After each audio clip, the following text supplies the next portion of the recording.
ಉಜಿರೆಯಲ್ಲಿ ಎಸ್ಡಿಪಿಐನಿಂದ ನಡೆದ ದೇಶ ವಿರೋಧಿ ಚಟುವಟಿಕೆಗಳು ಇನ್ನು ಮುಂದೆ ನಡೆಯಬಾರದು ಎಂಬ ನಿಲುವಿನೊಂದಿಗೆ ಬೆಳ್ತಂಗಡಿಯಲ್ಲಿ ರಾಷ್ಟ್ರೀಯ ಹಿಂದೂ ಜಾಗರಣ ವೇದಿಕೆ ಸುದ್ದಿಗೋಷ್ಠಿಯನ್ನು ನಡೆಸಿತು. ಈ ವೇಳೆ ಮಾತನಾಡಿದ ಸಂಘಟನಾ ಸಂಸ್ಥಾಪಕರಾದ ಮಹೇಶ್ ಶೆಟ್ಟಿ ತಿಮರೋಡಿ ಅವರು, ಉಜಿರೆಯಲ್ಲಿ ಇಂತಹ ದೇಶ ವಿರೋಧಿ ಘಟನೆ ನಡೆದಿದ್ದು ರಾಜಕೀಯದವರಿಂದಲೇ. ನೈಜ ಆರೋಪಿಗಳು ಯಾವ ಧರ್ಮದವರು ಆದರೂ ಅವರಿಗೆ ಶಿಕ್ಷೆಯಾಗಬೇಕು.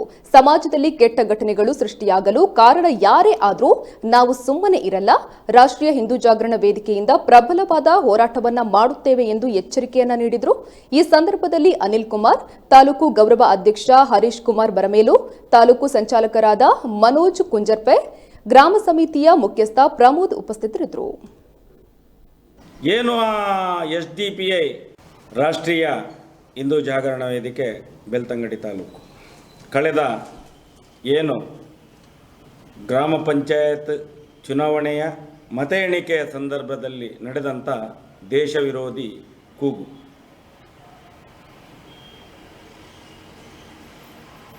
ಆಗಿ ಆ ಘಟನೆ ಆಗಿ 7-8 ದಿವಸ ಆಗ್ತಾ ಬಂತು. ತನಿಖೆ ಒಂದು ಹಂತದಲ್ಲಿ ಮುಕ್ತಾಯ ಇನ್ನೂ ಆಗಲಿಲ್ಲ. ಏನು ಎಸ್ಡಿಪಿಐ ಅನ್ನುವಂಥ ಒಂದು ರಾಜಕೀಯ ಪಕ್ಷದ ಕಾರ್ಯಕರ್ತರು ಗೆದ್ದಂಥ ಸಂದರ್ಭದಲ್ಲಿ ಪಾಕಿಸ್ತಾನ್ ಜಿಂದಾಬಾದ್ ಎನ್ನುವಂಥ ಘೋಷಣೆಯನ್ನು ಹಾಕಿದ್ದಾರೆ. ಸರ್ವೇಸಾಮಾನ್ಯವಾಗಿ ಆ ಹೊತ್ತಿನಲ್ಲಿ ಎಲೆಕ್ಷನ್ನ ಒಂದು ಕೌಂಟಿಂಗ್ನ ಹೊತ್ತಿನಲ್ಲಿ ಎಲ್ಲ ಟಿ ವಿ ಮಾಧ್ಯಮಗಳು, ವಿಡಿಯೋಗಳು, ಈಗಂತೂ ಇದೊಂದು ಆಧುನಿಕ ಯುಗ, ಎಲ್ಲರ ಕೈಯಲ್ಲಿ ಮೊಬೈಲ್ ಇದ್ದೇ ಇರ್ತದೆ. ಆ ಹೊತ್ತಿನಲ್ಲಿ ಆದಂಥ ಕೆಲವು ದಾಖಲೆಗಳನ್ನು ಸಂಬಂಧಪಟ್ಟ ಅಧಿಕಾರಿಗಳಿಗೆ ಕೊಟ್ಟಿದ್ದಾರೆ.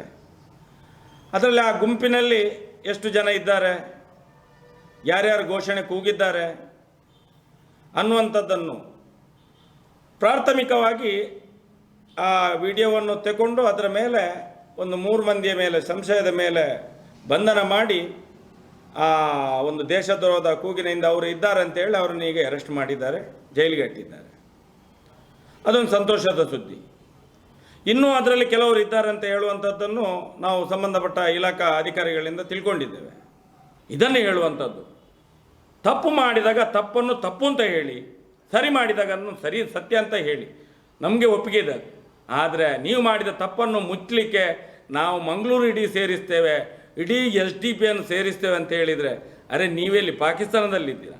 ನೀವೇ ಇರೋದು ಭಾರತದಲ್ಲಿ ಇರೋದು, ಅಲ್ಲಿಂದ ತಂದು ಇಲ್ಲಿ ಸೇರಿಸಲಿಕ್ಕೆ ಇಲ್ಲೇ ಅವರೇನು ಸತ್ತಿದ್ದಾರಲ್ಲ. ನರಸತ್ತವರು ಒಬ್ಬೊಬ್ಬರು ಇರ್ಬೋದು, ಎಲ್ಲ ಹಿಂದೂ ಸಮಾಜದಲ್ಲಿ ನರಸತ್ತವರು ಇಲ್ಲ, ಎಲ್ರಿಗೂ ನರ ಕರೆಕ್ಟಾಗಿದೆ. ಈ ಎಚ್ಚರಿಕೆಯನ್ನು ಕೂಡ ನಾವು ಕೊಡ್ತಾ ಇದ್ದೇವೆ ಈ ಮಾಧ್ಯಮದ ಮುಖಾಂತರ.